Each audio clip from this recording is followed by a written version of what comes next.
Good afternoon, young warriors. My promise to you, my mission, is I will pursue you by speaking into your potential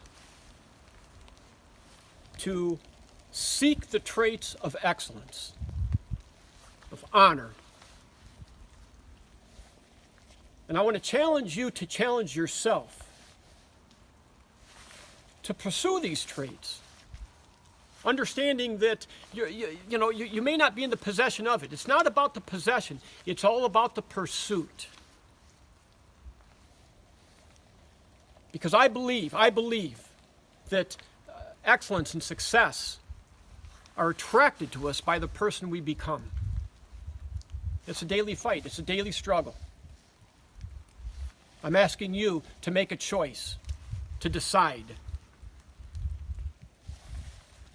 But see, running from this and failing to decide, you've got to understand, indecision is a choice. Not to decide is to decide not to. See, choices are made whether we make them or not. I'm challenging you. Understand that you've got a vote in this. Cast it.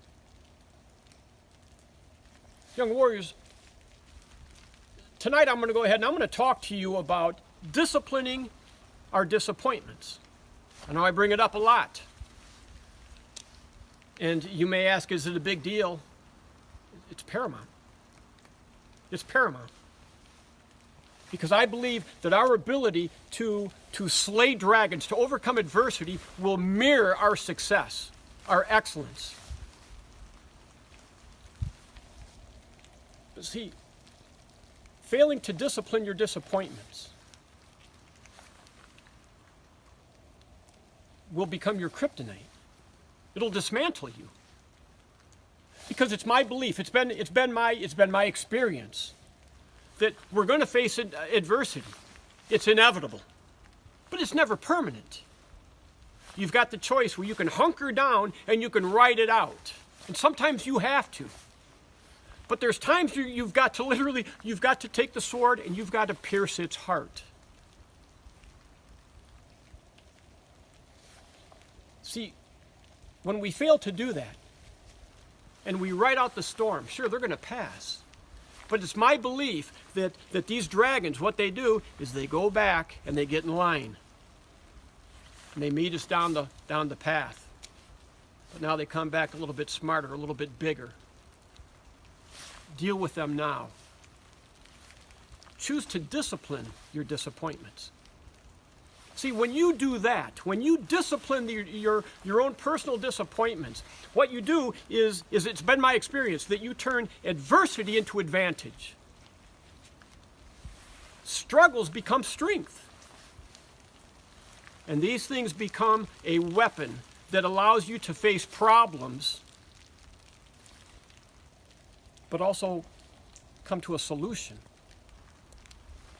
Many times, when handled appropriately, these solutions are very much far-reaching as far as reward. And that's where I want to challenge you to be.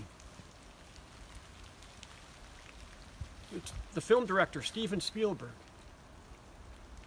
He made the movie Jaws back in the mid-'70s. Now, I'm not going to go ahead and tell the whole story. If I had an hour to sit here and tell the story, I could tell it, and I could tell it good. I'm from Streator. Everybody tells stories in Streator. But what a lot of people don't know, unless they really look into this, is the hardship that he faced. You know, we think of Jaws as this phenomenally successful movie. And it was. But it came at a price.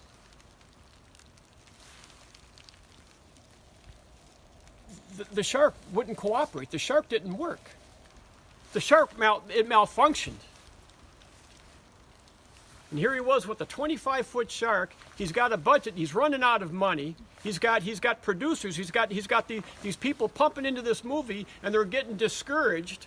And he had to come up to a decision because his shark wasn't working. What I'm going to do is I'm going to go ahead and I'm going to leave that for you to to go ahead and research yourself. Again, I'm not here to entertain. I'm here to educate. I'm here to encourage you. You go out and read this and find out. But basically what happened was he disciplined his disappointment. And this was a major one, because this was his first movie. And it was quickly becoming going to be his last unless he did something about it. And he did. He phrased it later on and called that his professional crucible. Now, a crucible is something they consider it's severe testing. But then when successfully navigated, when at the right time you pierce the heart with the sword and you hunker down and you handle this with discipline, you're met with great reward. And that's what happened to Spielberg. I believe because of that, and that's why we know him as the guy that did E.T. and all of these movies, and that's why he's the #1 film director in the world. Because he hunkered down, he disciplined his disappointments. That's what I want to encourage you to do. Now, how do we do it? Again, I want to remind you, they're inevitable. They're not permanent. They're universal. They're not unique. Oh, Mark, you don't understand. This stuff No, I get it. I get it. I get it. But I also understand that anybody can overcome these things. And the word I like to use is, you go fierce. You go fierce. Look, fierce is a word that we throw around a lot and we use it. And sometimes I think unless you don't pay attention, unless you don't really look into this, maybe it's easy to think like, well, I'm not a Navy SEAL, I'm not a big weightlifter, I'm not this, I'm not that. You know what? Let me tell you what I know about fierce. Fierce is not a respecter of just strength and size. It doesn't respect intelligence or talent. It can, but it doesn't. Fierceness could care less if you're a man or a woman, boy or girl, young or old, it doesn't matter. What it does is it obeys attitude. And that attitude is the one that I'm convinced that is plugged into a purpose so much larger than your own shallow self-interest. Once you do that, you draw the line in the sand, and you're there for the end. You don't have to thump your chest. You don't have to brag. You don't have to bark. You don't have to do anything. You just simply, you line up, and whatever is thrown your way, you just say, bring it. And you meet it. I'm going to close with a quote. And it was the writer, it was Plutarch, who said the Spartans never asked, how many are the enemy? But rather, where are they? Young warriors, I am convinced that our excellence, our success will mirror our ability to overcome hardship. There's no way around that. There's no way around that. But it's vital that you address it. Because when you become fierce, it incites confidence. I believe that's what happened to Spielberg.